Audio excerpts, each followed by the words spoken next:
CEO, hears janitor speak. 9 languages, what he does next. Leaves the whole office stunned. To most of the office, he was just the janitor. A quiet man with kind eyes and calloused hands. He swept the floors, emptied the bins, and always nodded with a humble smile. But one afternoon, as the CEO passed by, he overheard something that stopped him cold. Fluent Spanish, then French, then Mandarin. By the time the janitor greeted a visitor in flawless German, the entire room fell silent. Who was this man? How could someone this brilliant go unseen for so long? And what the CEO did next didn't just change one man's life. It shattered everything his employees thought they knew about talent status and success. Stay with us because this story might just change the way you look at the invisible people around you. She was mopping the lobby floor until the CEO heard her speak Mandarin, Spanish, and French like a native. What happened next shocked the entire company. Most people didn't notice the cleaning crew at Hallberg International, not out of malice, just habit. They came in after hours, pushing carts, changing trash bags, wiping down conference tables, blending into the background like elevator music. It was Monday morning in downtown Fort Worth, Texas, and the company's main lobby buzzed with shoes clacking against tile people, tapping on phones, talking deadlines, and clutching coffee like it held the answers. Jonathan Kellerman, the company's CEO, was halfway through his walk from the parking garage to the 18th floor executive suite when he heard it. A voice, but not just any voice. Fluent, sharp, and rolling through a language he hadn't heard since his last visit to the company's Shanghai office. Mandarin. It stopped him cold. Not because it was Mandarin, but because of who was speaking it. He glanced around, thinking maybe one of the international sales reps had come in early. But then he saw her. A woman in a burgundy janitor's uniform, her short twists pulled back into a ponytail standing near the touchscreen lobby directory. She was mid-con conversation with an older man in a navy jacket and thick-rimmed glasses who looked confused and relieved all at once. She was gesturing calmly, her voice warm and firm, directing him toward the elevators. Kellerman narrowed his eyes. He'd seen her before. Passing through the halls after late meetings, always polite, always quiet, never made eye contact unless spoken to. He didn't even know her name. But here she was, effortlessly translating and explaining building logistics in a language most Americans couldn't even pronounce correctly. He took a slow step forward. As he got closer, she wrapped up the Mandarin conversation and turned toward a delivery man holding a music clipboard. She said fluidly, switching into Spanish. The delivery man blinked. Sí, gracias. Then, just as casually, she turned to a vendor standing nearby, looking at a set of mislabeled boxes. Say, Mel Markel de Conference B as the l'autre côte, she told him in French, pointing with a faint smile. Kellerman's jaw clenched slightly, not from anger, but from something else. Something tighter. A pinch of guilt. He'd worked in global logistics for over 2 decades, led international expansions, hired translators, built cross-cultural training programs. Yet here, in his own building, the most linguistically gifted person he'd encountered in months had been scrubbing toilets just 2 floors below. He stepped forward, more curious than commanding. "Excuse me?" She turned toward him, startled but composed. "Yes, sir." He smiled faintly. "That was Mandarin, right?" "Yes, sir." "You speak it fluently?" "Yes. And Spanish, French." She nodded. "Also Portuguese, German, Arabic, Italian, Swahili, and I read Latin, but I don't really count that." He blinked. "You're telling me you speak 9 languages?" "Yes, sir." There was no pride in her tone, no arrogance, just truth, straight as a level beam. He stared at her for a second, trying to catch up to the fact that a janitor in his building, a woman who mopped floors in silence every night, was a walking United Nations. "What's your name?" he asked finally. "Denise Atwater." "Miss Atwater, are you free for a few minutes?" Her brow raised slightly. "Now?" "Yes, I'd like to talk to you in my office." He noticed the look of hesitation. Not fear exactly, just that built-in reflex people have when they're used to being ignored or underestimated. She slowly nodded. All right. He pressed the elevator button, holding the door open as she stepped inside. Inside the lift, silence settled for a moment. I've worked here for 13 years, she said suddenly as they rose toward the executive floor. He turned toward her. Never thought I'd be invited up. He gave a small, quiet smile. You might be surprised how quickly things can change, but he had no idea just how much was about to change. Not for her, and not for him. The elevator dinged. Denise stepped out first, her shoes quiet on the polished wood floor of the executive hallway. It smelled like citrus and leather. Money if you had to put a cent on it. Kellerman's assistant glanced up wide-eyed at the sight of Denise beside him. He didn't explain, just nodded for her to let them through. Once inside the glass-walled office, he gestured to a chair across from his desk. Please sit. She sat carefully, folding her hands in her lap, eyes moving slowly across the room. She wasn't impressed, just observant. A large world map hung behind him, each country dotted with colored pins. On the side table, a tray of espresso cups, a photo of his 2 daughters, and a dusty award from a trade conference in Brussels. Kellerman sat across from her, leaning forward slightly. So, Denise, I'm going to be honest. I didn't expect to have this conversation today. She gave a small nod, her posture still, her face unreadable. But I just heard you speak 3 languages like you were flipping light switches, and I need to understand, how does someone like you end up working here cleaning floors? For a second, she didn't answer. Her eyes flicked toward the window, then back to him. You got time for the truth. I wouldn't have asked otherwise. She sighed. All right then. She rubbed her palms together as if warming up the words. I was born in Toledo, Ohio, only child. My dad was a pipe fitter, my mom a nurse's aide. They didn't have much, but they worked hard, pushed education like it was religion.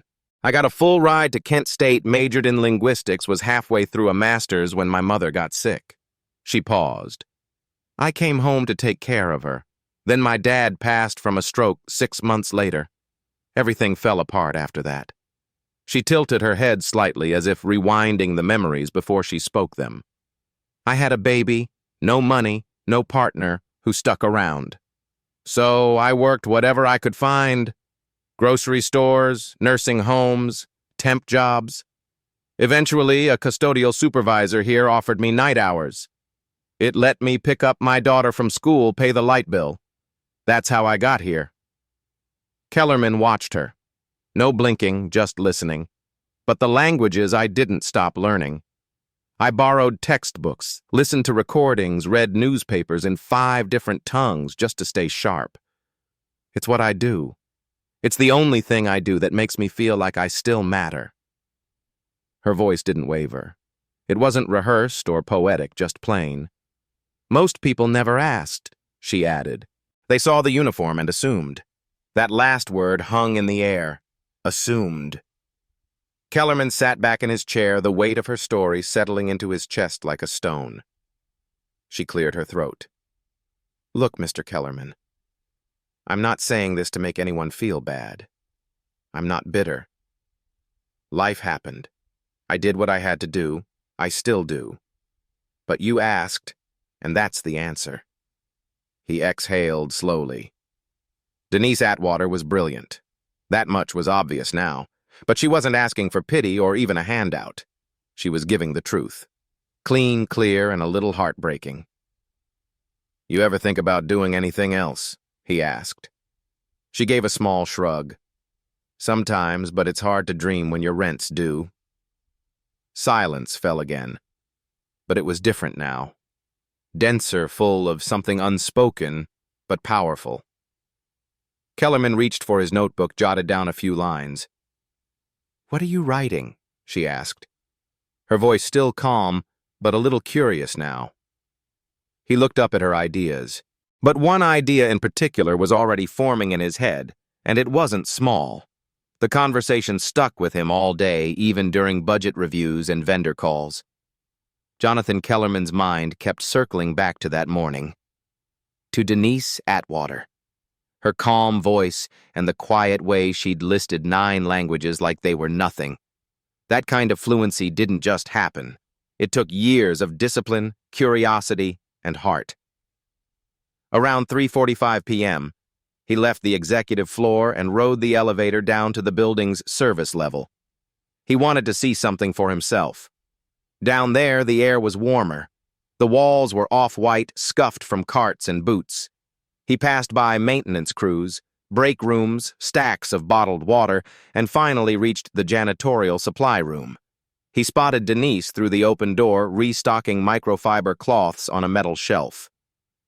"Mind if I bother you again?" he asked, stepping inside. She turned slightly startled. "You came down here." He smiled. "Couldn't stop thinking about our talk." "Listen, I have a favor to ask." She wiped her hands on her shirt. "What kind of favor?" "There's a meeting upstairs. A group from the Sao Paulo office came early and our translator canceled last minute. Can you help?" She hesitated for only a second. "Portuguese." "Yes, I can do that." Minutes later, they were in conference room 4C.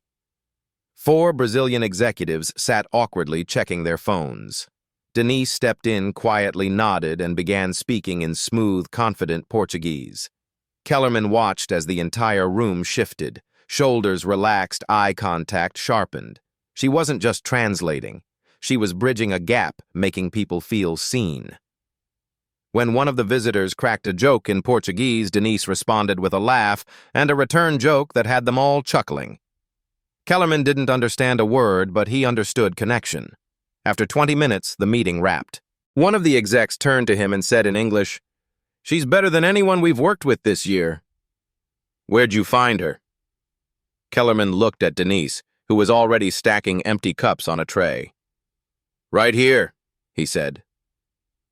Back in the hallway, he caught up with her. "You ever do professional translation before?" She shook her head.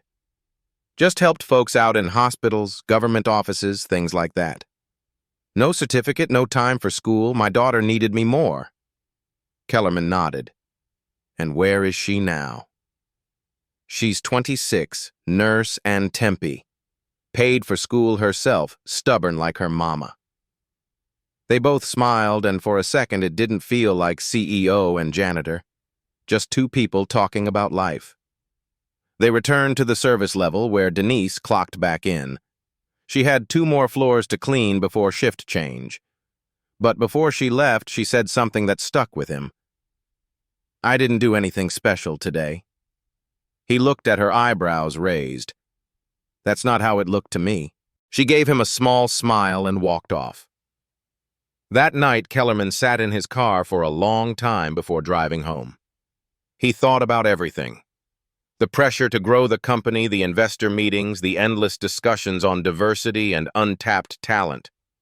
All this time, they've been looking outside, recruiting globally, searching for new blood. But sometimes the gold's already in your backyard. And once you realize that the real question becomes, what are you going to do about it? The next morning, Denise's badge beeped at the wrong time. She had just finished wiping down the east lobby when her supervisor, Ron, tapped her on the shoulder with a look that wasn't exactly annoyed, but wasn't normal either. "Hey, Denise, Mr. Kellerman asked to see you again." She blinked. "Did I do something wrong?" Ron shook his head. "He didn't say just told me to send you up." She cleaned her hands on a towel and followed the same path she'd taken the day before. Only this time, everyone in the building seemed to notice her. People she passed looked up. Some whispered. One of the receptionists even gave her a polite smile like she knew something Denise didn't. When she walked into the executive suite, Kellerman stood near the window sipping black coffee and staring out at the skyline. "Come in," he said, not turning around yet. She stood quietly by the door until he faced her. "I've been thinking," he said, placing his mug on a coaster, "about talent waste. How many people never get a shot, not because they're not good, but because nobody looks twice?" Denise said nothing. She didn't trust easy praise. She'd seen too many people talk big and do little. "I want to create a new position," he continued. One that didn't exist before something this company badly needs, even if we didn't know it. Now she furrowed her brow. For what cultural liaison for international affairs? Someone who can speak the languages, read between the lines, handle visitors, vendors, documents, all the global touch points that we're constantly fumbling through. Her mouth opened, but no sound came out. You're qualified probably more than most of the people in our leadership team, honestly, and you've already proved you can handle it with grace, patience, and brains. She stared at him, eyes narrowing slightly. This real as it gets. I don't have a college degree. You have something better. Lived experience, commitment, and fluency in 9 languages. You think I care about a piece of paper? She shifted her weight, still unsure. Why me? He looked directly at her. Because I watched you solve 3 problems in 3 languages before 900 a.m. yesterday. And because I'm tired of walking past people like you, people doing twice the work for half the credit. Denise crossed her arms. You know what people are going to say. I don't care. She stared at him a long moment, then let out a slow breath. I've never had an office job, she said. Never had a title. You'll learn fast. I don't have a wardrobe for this kind of thing. I'll have HR send a clothing stipend. She gave a dry chuckle. You thought of everything, huh? I'm trying. A long pause stretched between them. Then Denise asked softly, What about my shift downstairs? Who replaces me? Kellerman smiled. We'll find someone, but no one can replace you. For a long time, neither of them spoke. She looked down at her hands, then back at him. You sure this isn't some kind of favor? He shook his head. This is overdue recognition. She bit her lip, eyes glistening, but she blinked the tears away before they fell. All right, then, she said, voice firm. Let's see what I can do. He extended his hand. She shook it. It wasn't just a handshake. It was history being rewritten. But what neither of them expected was how everyone else in the building would react. By Wednesday, the news had traveled faster than the elevators. Denise Atwater, the janitor from the night shift, had been promoted to an executive-level position. Nobody knew the full story, just whispers. That she spoke a bunch of languages. That the CEO himself had chosen her. That she might have some kind of secret background, maybe government work, maybe even undercover. The gossip bounced from cubicle to conference room. Some folks were curious. Some smiled, said, good for her.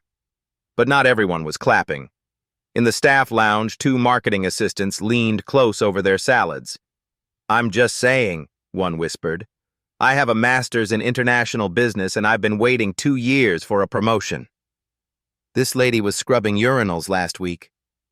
Her friend shrugged. Maybe she knows something we don't. Oh, please. It's Kellerman trying to look progressive. Check a box. That same energy trickled into boardrooms and Slack messages. Quiet resentment mixed with confusion. People weren't used to upward moves coming from outside the usual ladder. Denise felt it the second she stepped into her new office on the 12th floor. It was modest, just a desk, a plant, and a computer she hadn't touched yet. But to her it looked like another planet. When HR finished onboarding her, she asked if she could keep the night uniform. Not to wear, just to remind herself. That afternoon, she met with Victor, head of international operations. He walked in with a clipboard and tight eyes. Didn't shake her hand, didn't sit. So you're the new liaison, he said like it was a joke wrapped in politeness. Denise looked up. That's what I'm told. You have experience in corporate environments. She smiled. Only from the outside looking in. He didn't laugh. I've got reports from Italy, contracts from our Dubai partners, and an entire vendor issue in Sao Paulo. Think you can manage that? She stood up. I'll need a few hours to review, but yes. Victor dropped the folder on her desk and walked out. Later that night, Kellerman stopped by her office. How's day 1? She exhaled, leaned back in her chair. I've had worse. He smiled. Victor give you a hard time. He doesn't scare me. I figured. She paused, then added, "But can I ask you something? Anything. Why now? Why me? You could have just given me a bonus and kept moving." He leaned against the doorframe. "Because I saw myself in you." She raised an eyebrow. "You were a janitor." "No, but I was overlooked a lot. I came from nothing. My dad fixed cars in a town no one visits. I worked 3 jobs through college.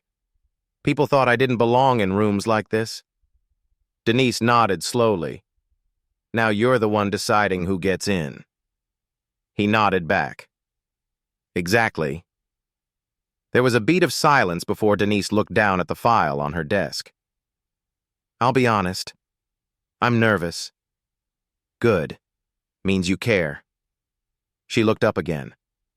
"There's going to be people who hate this. They'll get over it or they won't. Either way, we're moving forward." Kellerman stood straight. "You have a story, Denise. A real one. And now you've got a platform." Then he turned to leave. As the door clicked behind him, Denise looked around her office. She remembered the years she'd cried in bathroom stalls during lunch breaks, the nights she came home with aching feet and barely enough energy to heat up soup. The birthdays she missed, the promotions she watched go to people who never even said good morning. She opened her desk drawer and placed the old janitor badge inside, not to forget to remember exactly what it took to get here. But this story wasn't just hers anymore, and the spotlight was about to grow much brighter. By the end of the week, Denise's nameplate was mounted outside her office. Black letters on brushed steel. Denise Atwater, Cultural Liaison, International Affairs. It looked official, clean, permanent. Word had gotten out formally this time. The company-wide email hit inboxes Friday morning, sent by Kellerman himself. It was short, clear, and carried weight. He explained her role, her background, and more importantly, her value. He didn't frame it as charity or a feel-good gesture. He made it clear she was the best person for the job. Period. But that didn't stop the noise. Some managers grumbled under their breath. Others softened up once they saw her in action. She navigated conversations with foreign clients better than the software. She corrected mistranslations in old contracts that had cost them money for years. And she never showed off. She just worked quietly, smoothly, better than anyone had expected. On Monday, Denise was asked to join a meeting with a delegation from Morocco. The company's North African expansion had been stuck for months over miscommunication and mistrust. She walked into the room in a soft beige blazer, sat at the table, and introduced herself in fluent Moroccan Arabic. The room changed. You could feel it, the shift. People leaned in. They listened. Because when someone speaks your language, you don't just hear words, you hear respect. After the meeting, one of the Moroccan partners approached her privately. He touched his chest gently, a traditional sign of gratitude. "No one's ever done that for us," he said. "Not in our language. Not like that." Denise nodded. "You matter, that's all." By midweek, Kellerman made another move. He renamed the company's main training room where all new hires gathered for orientation and where mid-level leaders held workshops. The plaque outside the door was taken down. In its place, the Atwater Room. No big announcement, no party, just a quiet sign and a shift that meant more than flowers or cake ever could. Later that afternoon, Kellerman stood outside the room watching as a new group of interns filed in. He heard one of them whisper, "Who's it?" A senior staff member answered, "She's someone who reminded this place that greatness doesn't always come in a suit." That same day, Denise found a sealed envelope on her desk. No return address, just her name handwritten in block letters. Inside was a note. It read, "I used to think I'd be invisible forever, but today I stood a little taller because of you. Thank you." No signature, just proof that people were watching people who needed to see what was possible. Denise sat there staring at the words, her throat tightening. She didn't cry. She didn't need to, because that was the moment she realized this wasn't just a job. It was a door. But not every door stays open without a fight, and someone was already planning to push back. The backlash didn't take long to show its face. Late Thursday, Denise was called into a meeting not by Kellerman, but by someone higher up. Eleanor Craig, a senior board member who'd flown in from Dallas. She'd been with the company since the nines. Sharp suits, sharper tongue. Denise walked into the small conference room on the 17th floor, where Eleanor waited with a stack of papers and a flat stare. "Have a seat," she said without looking up. Denise sat. Eleanor tapped her pen twice. "So, Miss Atwater, I've reviewed your file. You have no college degree, no previous corporate training, and no management certifications."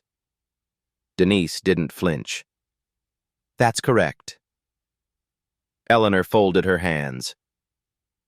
"You were a janitor here 3 weeks ago."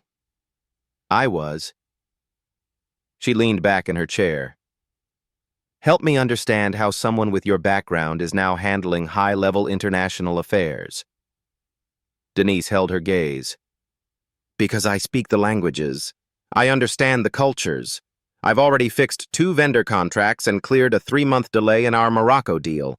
I also helped secure a verbal agreement with our Brazilian partners that legal is finalizing next week." Eleanor pursed her lips. "You think this company should be run on instinct and charm?" Denise smiled slightly. "No, ma'am, I think it should be run on results." Eleanor blinked. That was the first time Denise had seen her hesitate. "I don't need to be liked," Denise added. "But I do need to be useful, and I am." Eleanor stood and slowly closed the folder. "You're a gamble." "I'm used to that," Denise said quietly. "My entire life's been one." When the meeting ended, Denise didn't return to her office right away. She walked out of the building and sat on a bench across the street staring at the glass tower she now worked in. So many years she had walked past that building wearing the same uniform, carrying cleaning supplies, wondering if anyone saw her. Now they all did, and some didn't like it. She pulled out her phone and called her daughter. "Hey, Ma," her daughter answered. "Everything okay?" Denise hesitated, then nodded to herself. "Yeah, just needed to hear your voice." "You sure I'm sure?" They talked for a few minutes, mostly about nothing. Groceries, her daughter's dog, a new movie she wanted to watch, but just hearing her laugh steadied Denise. After they hung up, she sat in silence. Then she stood up, walked back across the street, and rode the elevator to her floor. By the next morning, word of the Eleanor Craig meeting had somehow spread. And to everyone's surprise, Denise didn't back down. She showed up early, spoke at a team meeting, took a call with the German office without needing a translator. Calm, sharp, unbothered. That same day, a handwritten note appeared on the whiteboard outside her office. "We see you." No name, just 3 words that meant the world. In the following weeks, something strange happened. People started coming to her not just for translation, but advice, guidance, confidence. She became the person people went to before they pitched an idea. She'd sit with interns and give them tips before big presentations, and she never talked down to anyone. One of the interns, a shy Vietnamese kid named Bao, asked her, "How did you learn all those languages?" She smiled. "1 word at a time. Same way you will." Denise wasn't just doing her job. She was changing the culture. One afternoon, Kellerman joined her for coffee in the break room. "Been hearing good things," he said. She sipped from her cup. "Been trying to ignore the bad ones." "You're making waves." She looked at him. "That a good thing?" He smiled. "Around here, it means you're doing something right." They stood in silence for a moment. "You know," he added, "I've been thinking about starting a training program for internal talent, especially folks working non-esque roles. There's probably more Dennises in this building." She nodded. "There are. They just haven't been seen yet." He looked at her. "Want to help me build it?" She smiled. "Already started in my head." By month's end, the pilot program launched. A new initiative called Voice Inside, designed to give workers across departments access to language training, leadership mentoring, and visibility across divisions. It was Denise's idea, and it caught fire. Eventually, she was invited to speak at a logistics leadership summit in Cincinnati, where she told her story not as a motivational tale, but as a reality check. I was never just a janitor, she said to the crowd. I was fluent. I was capable. I was ready. But nobody ever looked long enough to see it. So the next time you pass someone without a title, ask yourself, what are you really missing? The room was silent, and then it stood full applause. On her way out, a young man approached her with tears in his eyes. My mom's a housekeeper, he said, and she speaks 5 languages. I used to be embarrassed to say that. Denise touched his arm. Don't ever be ashamed of where you come from. The only thing to be ashamed of is staying blind to brilliance. She walked out of that building taller than she ever had in her life. Not because of the applause, not because of the promotion, but because she hadn't changed who she was to fit the role. She'd brought herself every layer of her story with her. And that made all the difference. Never assume you know someone's worth based on what they wear, where they work, or what their resume says. Talent has no dress code. Intelligence doesn't need permission. And brilliance can walk past you wearing a name tag holding a mop. If you've ever been overlooked, underestimated, or ignored, keep going. The right person will see you. And when they do, don't be afraid to take that seat at the table. Better yet, bring a few more chairs with... He didn't ask for recognition. He didn't ask for a raise. He just did his job with quiet dignity and a brilliance no one bothered to notice. Until now. When the CEO offered him a position far beyond a mop and broom, the entire office stood not out of shock, but out of respect that had arrived far too late. How many more minds do we walk past every day without seeing? How many languages, stories, talents are we missing simply because they don't wear a suit? If this story made you feel something, don't just move on. Like this video. Comment below, should the janitor have been promoted? Or should the CEO have done more to support his education from the beginning? And subscribe to Soulful Stories 4, where we celebrate the voices that don't always get a microphone. Because brilliance doesn't always sit in the corner office. Sometimes it quietly wipes the fingerprints off the glass, waiting for someone to finally see the reflection.